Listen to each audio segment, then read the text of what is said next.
Thank you so much. Let me thank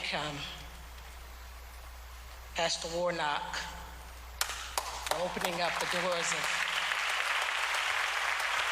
Ebenezer for us.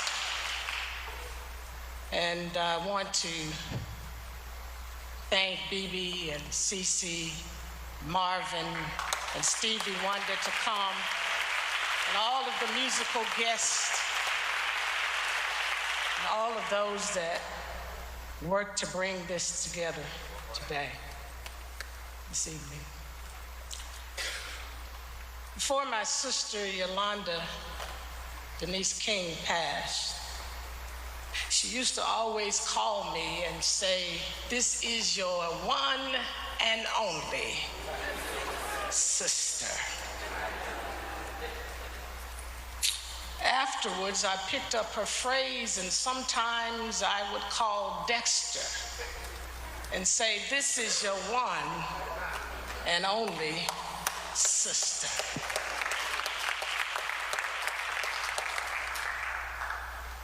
Well, to my one and only sibling who is left among the four, I love you. God got us.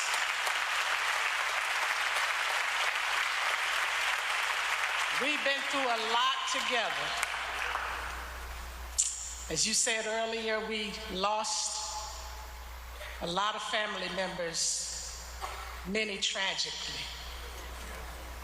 But I remember what Granddaddy King used to always tell us: be thankful for what you have left. And I thank God for you, my one and only sibling.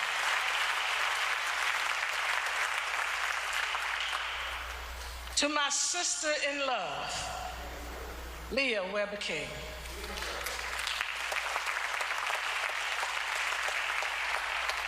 You have shown me truly what it is to have the strength of a woman. This is a strong woman. God gifted you to my brother Dexter.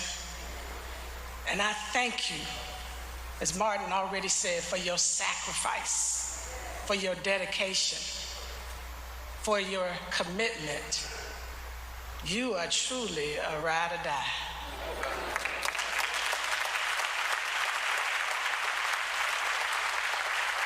And I love you very much. And to the rest of my family, we're here again. We're just here in July to celebrate the life and legacy of our matriarch, Dr. Christine King Farris, in this same sanctuary. We didn't know we would be back here again so soon, and especially to memorialize Dexter.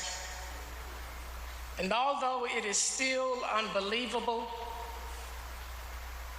and unreal, we don't grieve as those who have no hope, because we know to be absent from the body is to be present with the Lord. Dexter is home, as you said, Martin. And I'm going to take just a few moments, because there's a lot, as Martin said, that we could talk about. Stories of our growing up experiences. Of course, I could tell you about how Dexter, as a child, as a young person, used to always tear things up like equipment, just pull it apart, and then put it back together. Didn't quite understand why he was doing that. He'd take his camera apart, put it back together, take his stereo equipment apart, put it back together. But something early on was developing in Dexter, a sense of inquisitiveness, a sense of curiosity. And I could tell you about how Martin and Dexter used to always want me to braid their hair because back in the day they used to wear these big old afros, so they wanted their afros to look right. I can tell you about the time Martin and Alvita, you remember this too. Derek, I know you remember this. But at our house, and I understand it took place in Aunt Naomi's house and Uncle A.D.'s house, Dexter used to always whine, why, mommy, why? It's like, Dexter, you too old to be saying that. Shut up. But why, mommy? Dexter wasn't satisfied with surface answers. Dexter was searching for something deeper, and that was the early seeds of him becoming a very analytical, brilliant person, a strategist par excellence. I can tell you, many of us can tell you that Dexter could talk your ear off for hours, into the wee hours of the morning, till the sun came up.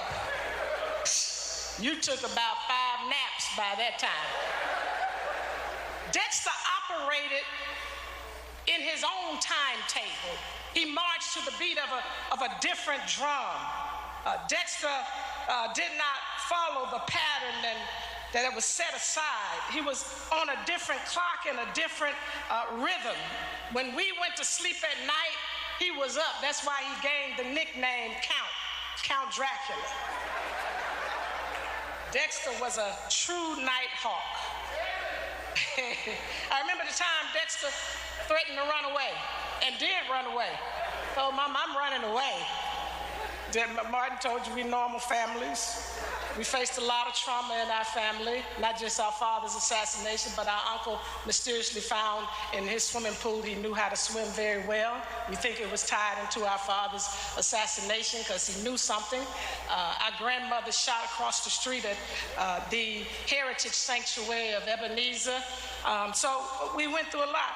Dexter ran away, and we were looking for him. Lord have mercy, Dexter had gone in the backyard in the doghouse. And boy, was he in the doghouse.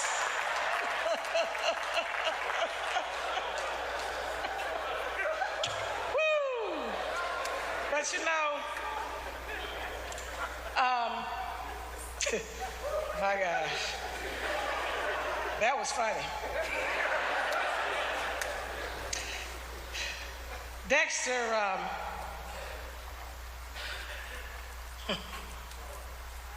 was a DJ. Saw that picture out there, up here. He was a photographer. Isaac and him had K&F Photography together now. They didn't always deliver your pictures on time. They were great photographers. In fact, Patricia Lattimore, who was my mother's personal assistant for years, she babysat me and Dexter in particular. Martin, I think you were a little bit more, much older. Not much older. You're not that much older. But she's here today. They took the pictures for her wedding. And I had the nerve to want to shadow my brother, be just like him. I ended up DJing for a stint and doing photography for a stint. We just had a wonderful childhood. And as we grew up, we all went in our own different ways, but we still had a foundation of love. Mother taught us not just about love, she embodied it. I remember she used to tell us, Martin, I don't hold grudges.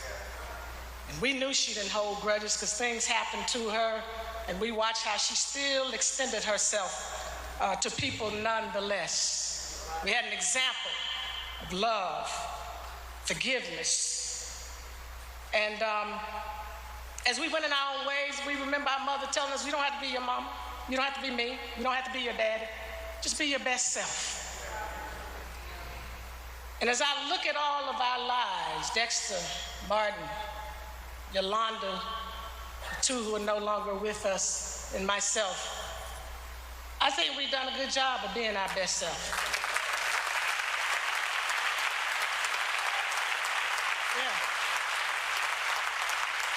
You try to be the children of two great parents, not just one, but two. I dare you, try to be it.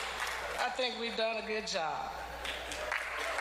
And as Martin said, we had conflict. You all knew about the conflict. Let's just deal with the elephant in the room.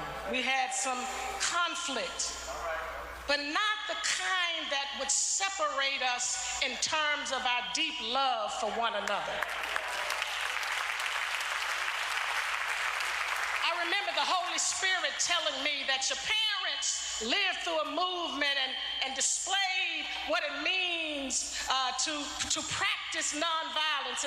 And the Holy Spirit said, y'all don't have a personal example. And he told me that even though you are conflicted right now, as siblings, it's displaying something before the public because yes, in the beloved community, there's even conflict, but it's how you work out the conflict that matters. And when you're grounded in nonviolence, you go through a process. It's not easy. It's not automatic. It doesn't happen immediately. And within the beloved community, the engine is reconciliation. And so the Holy Spirit said to me distinctly when we were on different sides of this conflict that we were having, that he was going to do something to reconcile, especially me and Dexter, and prove it to the public that nonviolence does work. And so in the last 10 months, Dexter and I had a wonderful opportunity to reconcile our differences, to forgive one another, to pour into each other, to say how much we love each other, to say how proud we are of each other, to say how much we respect each other. And I thank God because I prayed for this a long time. I prayed on altars for reconciliation. Constantly praying. God, I don't know how, bring it back together. God finally told me one day, this battle is not yours. It's the Lord's. So from that point on, I decided to give it to God and go to sleep.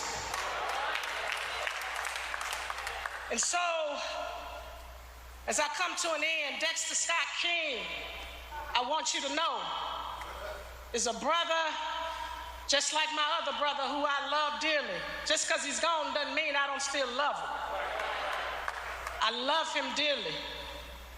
Yes, he was very misunderstood. Many people in this audience misunderstood him.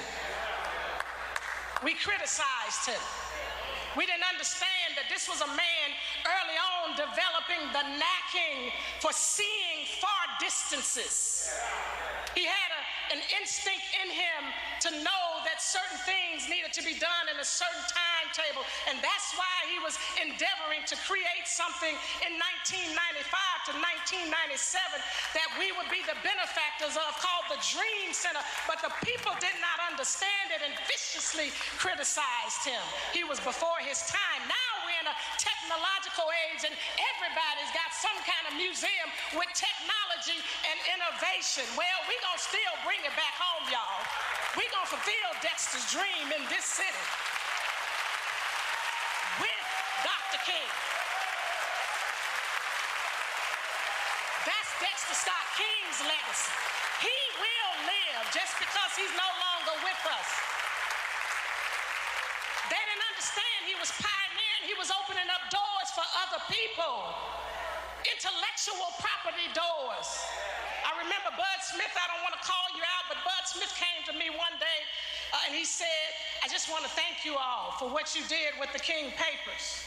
He said, because of what you all did, you created value for Black history. Nobody would even consider putting value on our photographs if you all hadn't sold your papers. Y'all may have not understood, but Dexter was helping us to pioneer and opening up doors for people so that they too could build generational wealth. Dexter was ahead of his time. He had hawk eyes and he had hawk instinct. Yeah, January 24th Over at the King Center, there's a sign in front of the crypt. There was a hawk perched up on the sign. Security guard took a picture of it. I saw it, and then the hawk shifted to the island where my parents are entombed.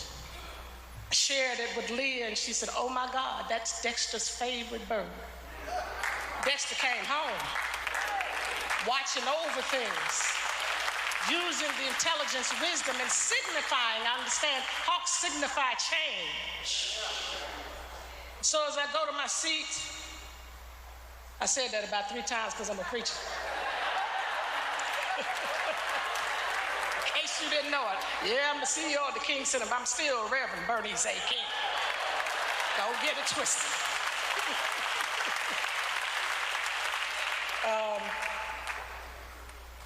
Give it to God, y'all. Work on the reconciliation. I don't know who's in here needs to hear that. But we still got some reconciling to do. It ain't easy work. Things have to be restored. It's not saying let bygones be bygones. There's restoration in it. There's healing in it. It's work. We worked over the last 10 months. And I thank God he chose to do that because I needed that. And as we approached Christmas, I decided to send what was over my bed as a canvas that says, "Give it to God and go to sleep." I sent it to Leah and Dexter. These last few days, Dexter was laser focused. Wasn't sleeping much. I'm sure she may talk about that. But that sign was saying something, because Dexter was a fighter all his life. Sign was saying, it's now time to give it to God and go to sleep. And when he finished his assignment,